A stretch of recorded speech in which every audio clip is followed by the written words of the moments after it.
Bless me, Father, for I've sinned. It's been about, Christ, it's 20 years since my last confession. Mikey. Yeah, can I get 2 cheeseburgers, a side of fries, and throw in the Holy Spirit? You're the only prick who would come here and order fast food. So, what are you scared of? Everything. It's like everything I've ever done in my life. Good, bad, everything. It just feels like this dream. No matter what I do, I'll always be who I was, not who I am. It's fair enough. So who are you?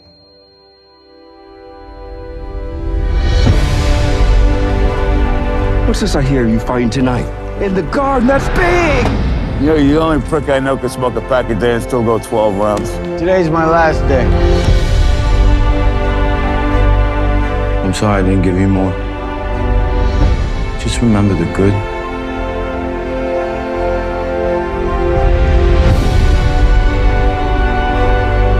Whichever way it goes tonight, just know that we're proud of you. No matter what happens, I need to know that you will pay.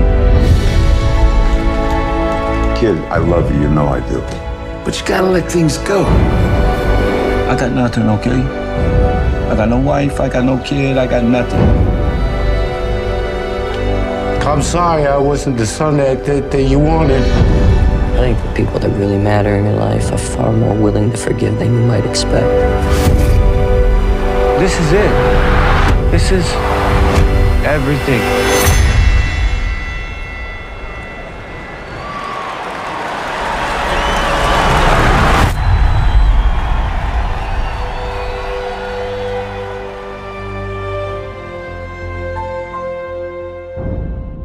Hello, everyone. My name is Heather Hurt with the NRW, where nerds rule the world, and I am here today with Ron Perlman, the one and only, who played Stevie in the movie Day of the Fight, which is currently in select theaters right now. Thank you so much for your time today, sir. Thank you. This movie, in so many ways, this film, it is a homage to the Stanley Kubrick original documentary short. Had you seen the short before you did this film? No, but it's very different. I mean, his is kind of a short documentary about this one specific fighter on the day of a fight. But it's not anywhere near the personal study that Jack turns it into. So Kubrick's film was more of a jumping off point than anything else. And I learned more about it after the movie was shot than I did prior to making it. So one of these days I'll catch up with it. It's definitely, and you can definitely see that inspiration in the black and white, which makes it a little bit more of a dynamic film compared to most of, I'm going to say, 90s themed boxer sports-esque movies. But this movie, even though it is a boxer movie, even though it is a sports movie, it's more about, as you said, it's about that heart, it's about that personal study, it's about personal redemption. When you were given this script, what were your first thoughts of the story? Well, I was very moved.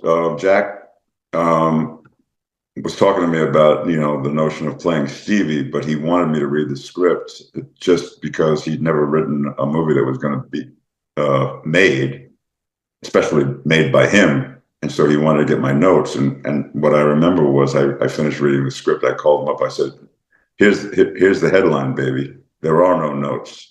It's all on the page. And every single interaction that Stevie has while he moves through the world trying to get his house in order. And when you see the film, I don't want to give too much away, but he really does need to get his house in order. It's incredibly moving. It's incredibly real. It's incredibly recognizable in terms of the desperation to make sure that the people you love and who love you know what's truly in your heart before it's too late. And that's a tightrope walk. And Jack pulled it off magnificently on the page and then again on the screen. It is beautiful. It is very dynamic to watch. It's there's a specific moment with a young girl that like brought me to tears. It's a very beautiful and like soft movie for it being a sports movie. Stevie he's that rough and tumble coach guy that you see in a lot of films and a lot of stories. And if you've been in the arts, if you have ever done sports, you always have that one parental figure like Stevie. Who was Stevie to you when you read him? Well, first and foremost, Stevie was, he had devoted his life to teaching kids the sweet science, which is a metaphor for boxing. So he loved the sport, he loved the world, and he loved unearthing the difference between people who are just coming to the gym, to like have an experience, or somebody who walks in like Mikey did 25 years ago, who he sees, oh man, with the right kind of guidance, this kid could go all the way, and I could be instrumental in that, and I could be a witness to something beautiful. And so that kind of dynamic is what is the springboard for the surrogate dad that Stevie is to my Irish Mike. And then when you realize the relationship that Irish Mike had with his real dad, you realize how desperately he needed a surrogate father, somebody who had his best interest at heart, somebody who had enough tough love for him that he smacked him around whenever things got off the rails. So that's Stevie to me.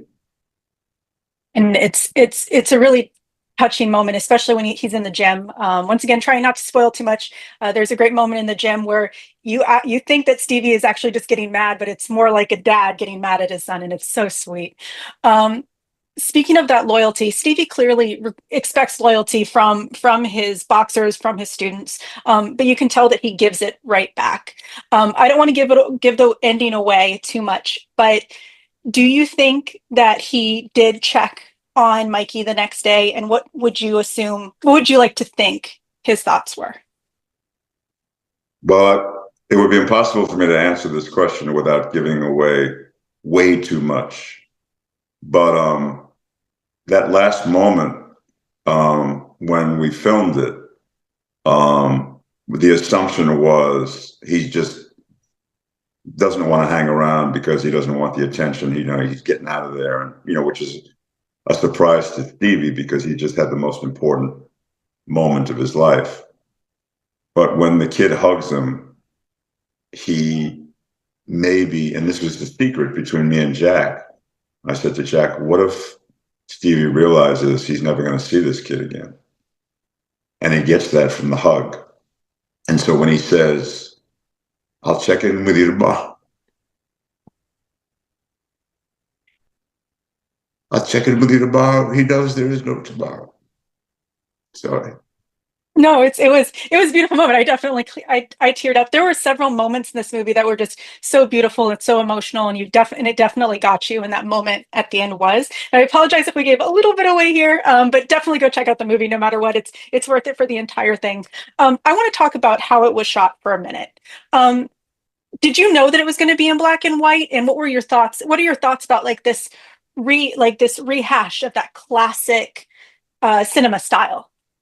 I didn't initially know he was going to shoot it in black and white. I have had movies that I've made in my production company that I tried to shoot in black and white, and I know it's forbidden in the film financing world and in the worldwide distribution world. You cannot make a movie in black and white unless maybe you're Martin Scorsese or Francis Ford Coppola.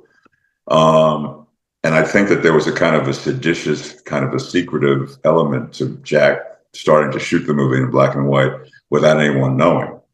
And they didn't realize that he was doing this until like a week's worth of dailies came in, and they realized, what happened? Where's the color? It's in there, right? Yes, no.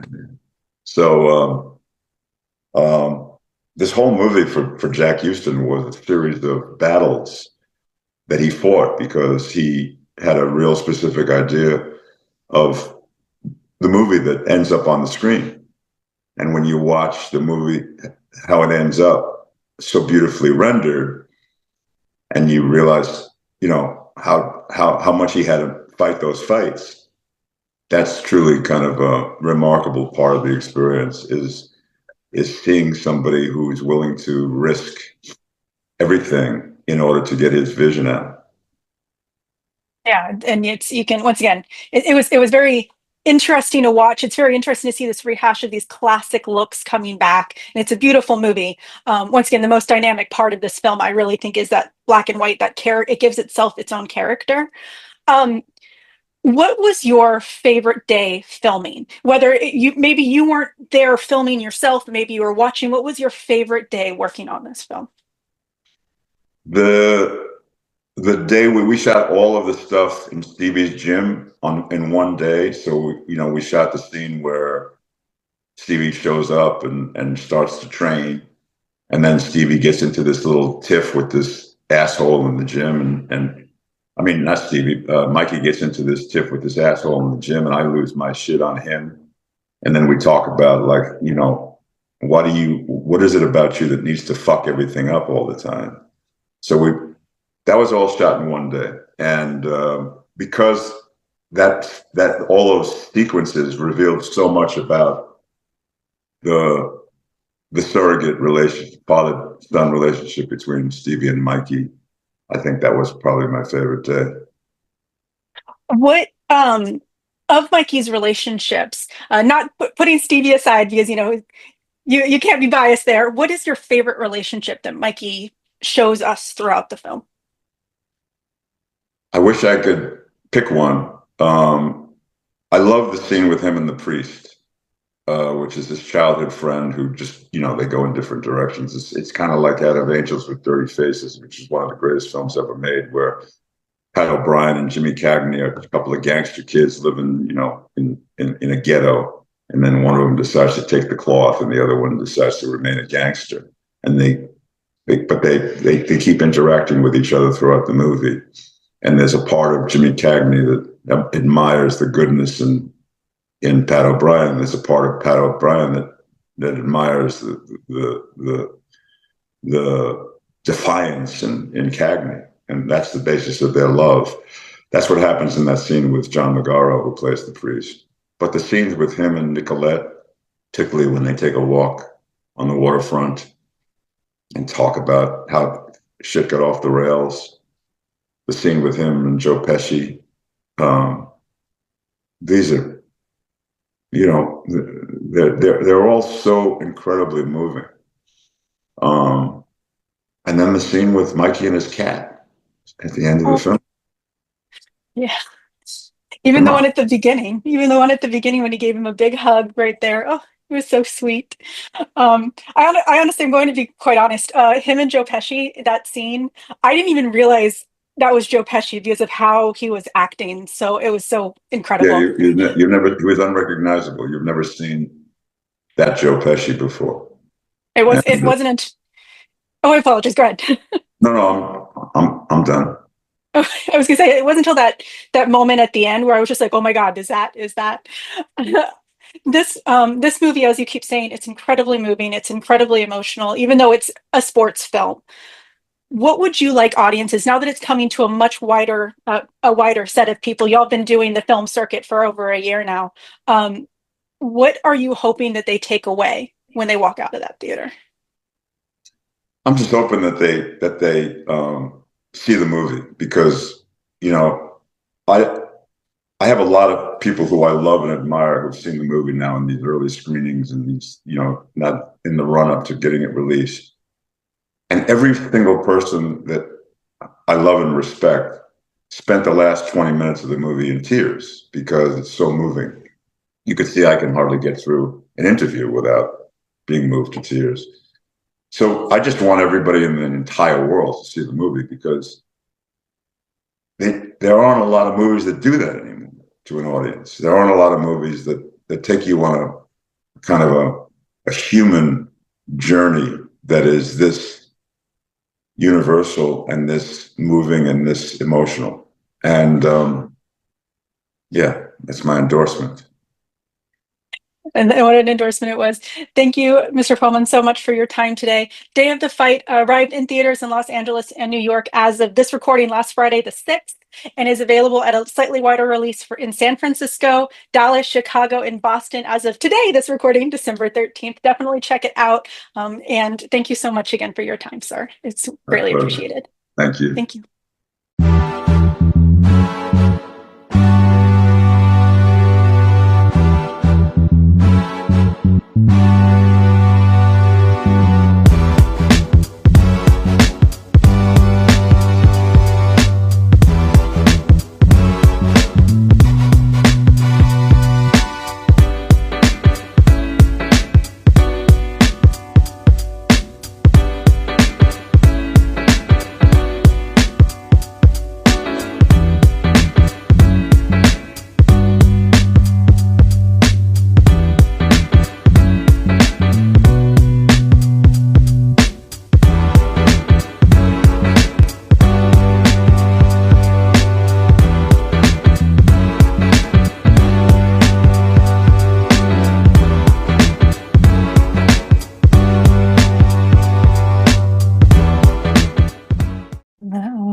Hello, Heather. Hi. How are you? I am wonderful. Thank you, sir. How are you today? Really good, thanks. I'm talking about something I love, so I'm very happy. I'm a comic book retailer first, and when I got the opportunity to do this, I was so excited. I loved the movie, but I was just like, oh my gosh, I get to talk to someone who helped my industry personally. So I was so excited. Thank you. Oh, I'm sorry. I didn't even realize I was being recorded. Oh my goodness.